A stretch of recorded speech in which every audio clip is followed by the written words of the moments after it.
Salat duha itu pertama waktunya dulu.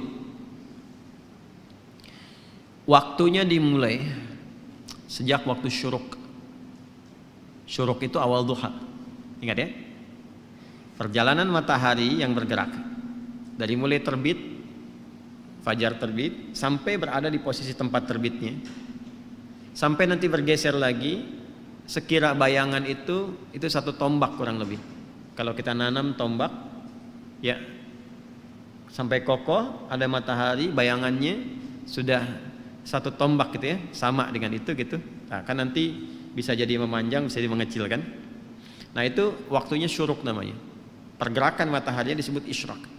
Berada di porosnya disebut masyrik namanya. Bayangan yang 1 tombak ini itu sudah masuk waktu syuruk.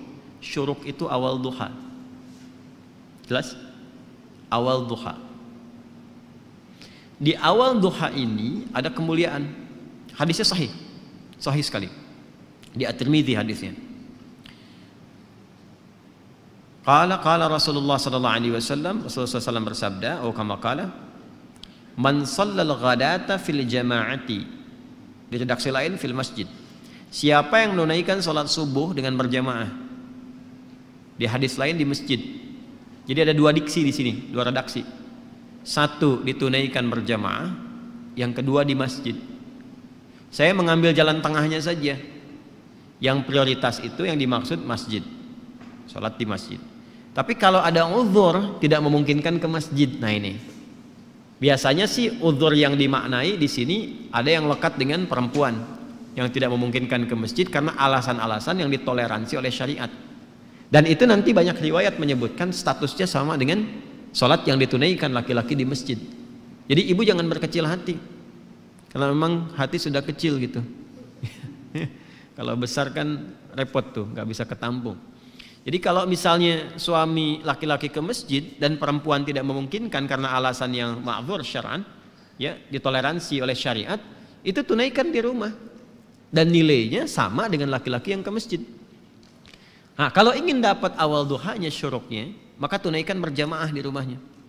Ya, misal dengan asisten rumah tangga atau ada anak yang nggak ke masjid, misalnya yang perempuan, sama-sama lakukan di rumah. Nanti ada 3 keadaan perempuan yang tidak memungkinkan untuk ke masjid boleh di rumah. Nah, baik. Sebelum 3 keadaan itu saya sebutkan, saya balik dulu supaya tidak terlampau melompat. Man shalal ghadata fil jama'ati aw fil masjid. Siapa yang menunaikan salat subuh berjamaah atau di masjid, kemudian thumma yaq'udu yadhkurullaha. Lalu dia tidak langsung beranjak, berzikir dulu. Duduk zikir. Saya telah terangkan di satu kesempatan di malam tadi kan, zikir itu banyak, bisa berdoa, bisa kalimat thayyibah, bisa baca Al-Quran, bisa taklim, itu bagian dari zikir. Taklim, kalau ada muhadarah, orang Arab bilangnya muhadarah, kalau kita taklim. Itu paling singkat, paling gampang, dapat sholat syuruk tuh paling enak tuh itu. Kalau Sabtu Ahad kan ada kajian subuh kan, enak kan tuh duduk. Nah itu kajian itu termasuk dari zikir yang mengingatkan kita dengan Allah. Itu dalilnya di Quran surah 3 Ali Imran di ayat 190-191 itu. Inna fi khalqis samawati wal ardi wa ikhtilafil laili wan nahari la ayatin liulil albab. Siapa ulul albab itu? Alladzina yadhkurunallaha qiyaman wa qu'udan wa 'ala junubihim wa yatafakkaruna fi khalqis samawati wal ardi. Nah, tafakkur itu masuk dalam kajian, konteks kajian. Ah itu sedang berzikir kepada Allah Subhanahu wa taala. Karena itu di hadis Muslim komen Nabi terhadap orang yang sedang ngaji itu tinggi, menyampaikan 4 kemuliaan.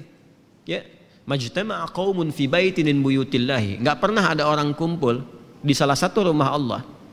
Kemudian kumpulnya itu spesifik. Yatluna kitaballahi wa yatadarasunahu fima bainahum. Mereka ngaji di situ. Ngaji, mempelajari ayat, mendiskusikannya. Illa kecuali orang-orang itu sedang disebutkan oleh Nabi mendapatkan 4 kemuliaan. Ghasyiyatuhum rahmah, dinaungi oleh rahmat Allah Subhanahu wa taala. Nazalat alaihimus sakinah, diberikan sakinah, ketentraman pada jiwa, ya. Kemudian wa haffathumul malaikah, dinaungi oleh malaikat, malaikat banyak berkumpul. Kemudian wa dzakarahumullahu fiman indah. Nah ini dia kalimatnya. Wa dzakarahumullahu fiman indah, disanjung-sanjung oleh Allah orang-orang ini, ya kan? Sanjung-sanjung oleh Allah di sekitaran makhluk yang ada di dekat arsy. Disebut-sebut namanya. Ya, itu hambaku fulan. Fitrah disebut-sebut tuh. Pita nih, masya Allah datang jauh-jauh dari Jakarta, sebutin tuh sampai selesai. Ya, masya Allah, itu disanjung tuh. Makanya Nabi itu mensupport kita untuk menghidupkan halaqah zikir.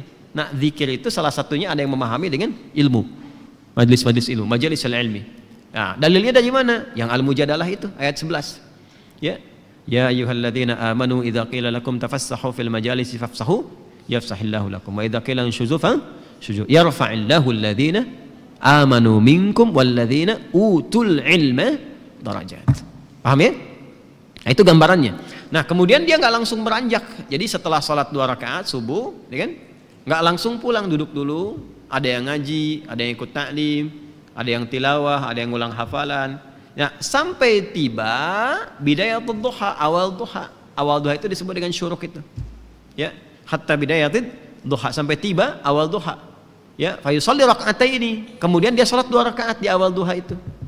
Fakana alaihi ka ajri hajjin wa umratin.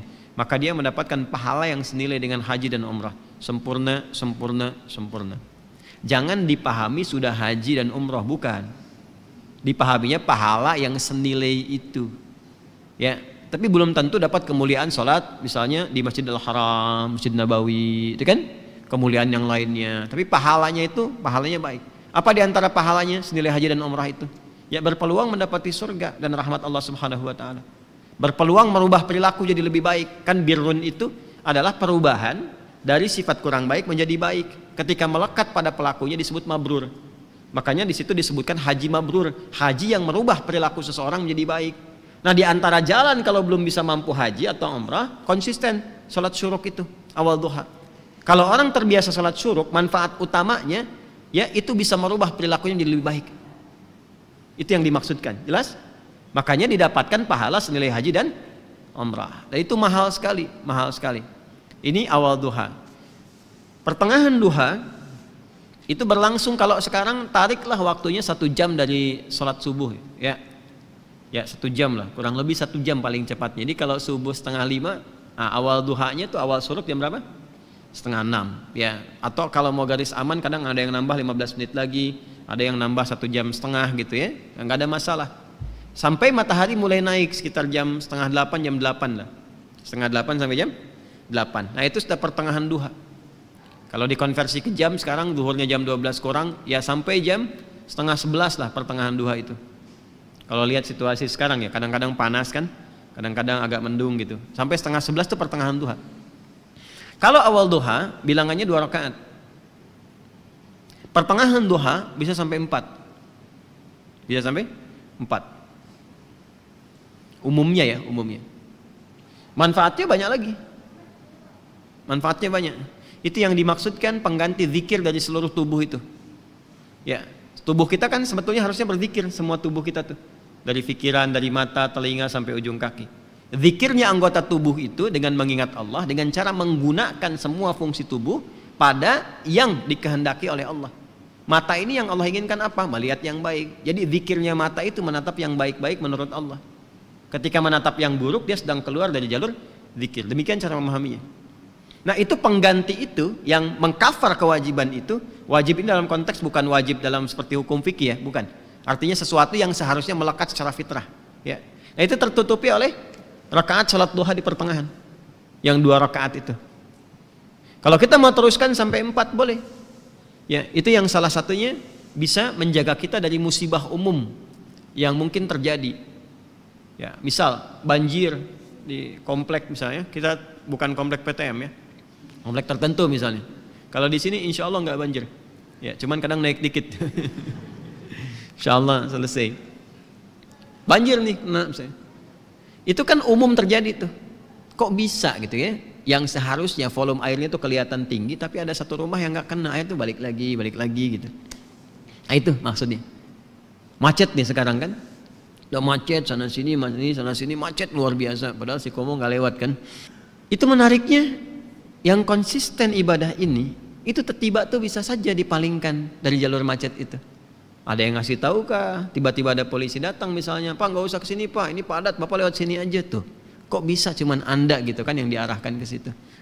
Ya, terus bisa jadi ada misalnya iring-iringan lewat. Ya kelihatan, udah masuk aja sini, masuk tuh ikut kan, bukan pindah mobil, maksudnya mobil yang ikut di belakang tuh. Ya, tapi kadang-kadang kan juga mengikuti mobil jenazah. Ini ada orang soleh meninggal tuh masih beramal juga kan, ambulan diikutin di belakang. Nah itu, ya itu musibah umum yang kadang menimpa, tapi kita tidak mendapatkan bagian dari itu, terjaga. Bukan musibah khusus spesifik yang harus dialami untuk melatih ketangguhan kita dalam berkehidupan. Yang ketiga, akhir duha. Akhir duha itu sampai menjelang zuhur, dari setengah 11 sampai menjelang zuhur, sampai menjelang tibanya adzan zuhur, itu akhir duha. Itu bisa sampai 8 rakaat, bisa 2 sampai 8 rakaat. Kerjakan 2 ya, sama 4 kali. Seperti taraweh yang 11 rakaat itu kan 8 rakaatnya, ada yang 2 deh, boleh. Mau 4 juga bisa. Tunaikan itu. Di antara fadilahnya bisa memudahkan limpahan rizki. Ya, tapi bukan narik kemudahan rizki sebagai motif atau modus untuk sholat duha. Kalau itu biasanya walaupun dapat berkahnya kurang gitu. Ujung-ujungnya nanti masalah aja. Ya, biasanya suka begitu. Kalau saya sarankannya nggak usah mikir apa-apa, pokoknya kerjakan lillah aja. Nanti biarkan Allah yang menggerakkan segalanya. Paham ya? Baik. Boleh nggak dikerjakan berjamaah sholat duha? Sifatnya sebetulnya sendirian. Tapi pernah ada kasus Nabi sedang sholat duha, terus beberapa di belakang ikut makmum ke Nabi, dan Nabi tidak menegur dan tidak memberi kode, diteruskan sampai selesai. Maka ulama kemudian melihat itu sebagai salah satu landasan dibolehkannya dalam keadaan tertentu, ya duha itu dilakukan berjamaah. Contohnya apa? Anak-anak sekolah, ya kan, pengen diajarin salat duha, dipraktekin, boleh. Ustadz yang imamin, anak-anak di belakang jadi makmum, boleh, sah. Ayah ingin melatih di rumah duha kepada anak-anak dan istri misalnya kan, untuk membiasakan, dilatih berjamaah dulu, itu boleh. Dalilnya yang tadi yang digunakan. Itu nggak ada perbedaan pendapat loh. Jadi kalau Anda maksa sendiri berbeda, Anda yang berbeda sendiri. Ya, awas. Jadi ngajinya disempurnakan, ada. Tapi bukan berarti menjadi kebiasaan yang dilestarikan dalam konteks ini terus sehingga seakan-akan menjadi itu tradisi untuk berjamaah, bukan itu.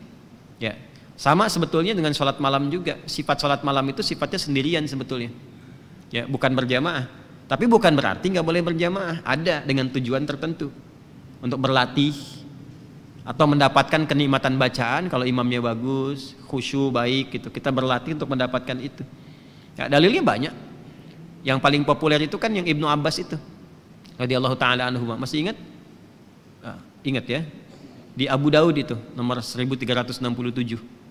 Ya, Ibnu Abbas itu sampai nginap di rumah bibinya Sayyidah Maimunah hanya untuk melihat kebiasaan Nabi di malam hari. Ya, sampai kemudian bangun malam hari, beliau memviralkanlah kejadian itu ke kita semua. Jadi kejadian baik itu boleh diviralkan. Ya, kejadian baik boleh diviralkan. Tapi kalau musibah ditolong, bukan diviralin. Udah tahu orang kebakaran, di videoin, terjadi kebakaran, saya ngapain? Orang di mobil minta tolong, Anda videokan gitu kan? Ya, maaf ya. Nah ini duha itu ya, yang ditunaikan itu 2 rakaat bisa 4 di akhirnya, itu bisa mempercepat datangnya apa? Rezeki sesuai dengan kehendak Allah. Dan jangan selalu ditafsirkan dengan uang atau proyek, tidak. Kesehatan itu rezeki. Yang kalau sakit mungkin biayanya cukup tinggi. Ketenangan itu rezeki.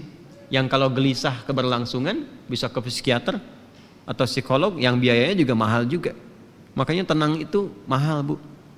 Pak ya, tenang itu mahal dan itu solusi sekali, solusi. Kecuali kalau ada maksiat tenang, nah itu bermasalah.